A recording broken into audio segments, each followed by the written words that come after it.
ముందుగా ఏబిఎన్ వీక్షకులకి మీకు very good evening and నూతన సంవత్సర శుభాకాంక్షలు సార్.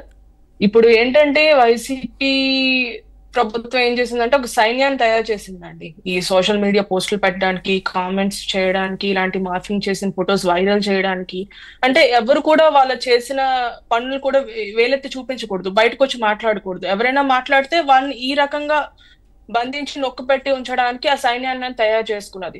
ఏదైనా ప్రతిపక్షంలో ఉన్నప్పుడు ఆ ప్రభుత్వం, గత ప్రభుత్వం ఏం చేసిందో ఆ తప్పులేంటో అవి వెతికి చూపించాలి. కానీ ఇప్పుడు ఎవరైతే వాయిస్ రేజ్ చేస్తున్నారో, చేసిన తప్పు అని చెప్తున్నారో, వాళ్ళ వ్యక్తిగత విషయాలు కానీ, వాళ్ళ కుటుంబ సభ్యుల్ని కానీ ఇలా వేధించి విమర్శించడము, ఇలా సోషల్ మీడియాలో పోస్టులు పెట్టి అవి సర్క్యులేట్ చేసి వాళ్ళు బయటికి రాకుండా చేయొచ్చు అని వాళ్ళు అనుకున్నారు. అయినప్పటికీ కూడా చాలా మంది ఫైట్ చేసి వాటిని అన్నిటిని తట్టుకొని వాళ్ళు చేసిన తప్పులను కూడా బయట పెట్టి వాయిస్ రేస్ చేసి చెప్పారు.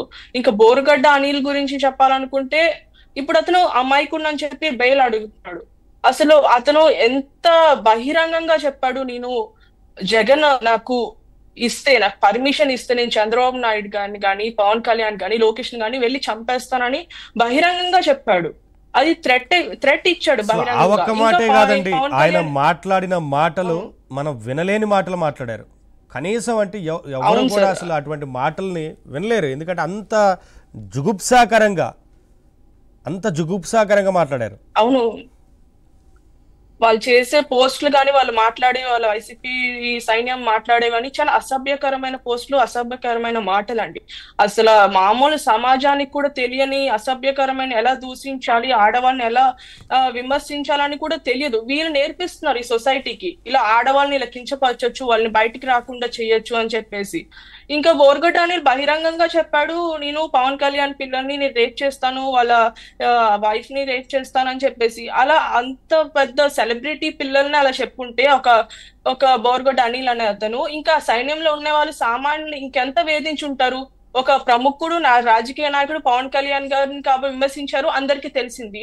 మరి తెలియని విమర్శించిన వాళ్ళు మహిళల్ని ఇంకా ఎంత ఇబ్బంది పెట్టారో అవన్నీ బయటికి తెలియదు సామాన్య ప్రజలకి. ఓన్లీ పవన్ కళ్యాణ్ గారు విమర్శించారు కాబట్టి ఇప్పుడు బయటకు వచ్చింది. చాలా మంది వైసీపీ ఈ గత 5 సంవత్సరాల్లో వైసీపీ ప్రభుత్వం ఉండేటప్పుడు చాలా మంది బాధపడ్డారండి. చాలా మంది ఆయన వీరొక్కరినే కాదు కదా, కింది స్థాయిలో ఉన్న ఇతర పార్టీలకు సంబంధించిన కార్యకర్తల్ని, మహిళల్ని, ప్రతి ఒక్కరిని అవమానపరుస్తూ పోస్టులు పెట్టడం కావచ్చు, అసభ్యకరంగా వీడియోలో మాట్లాడటం, కొన్ని ఇంటర్వ్యూల్లో పబ్లిక్ గా మాట్లాడడం, బయట ప్రెస్ మీట్లు పెట్టి పబ్లిక్ గా మాట్లాడారు.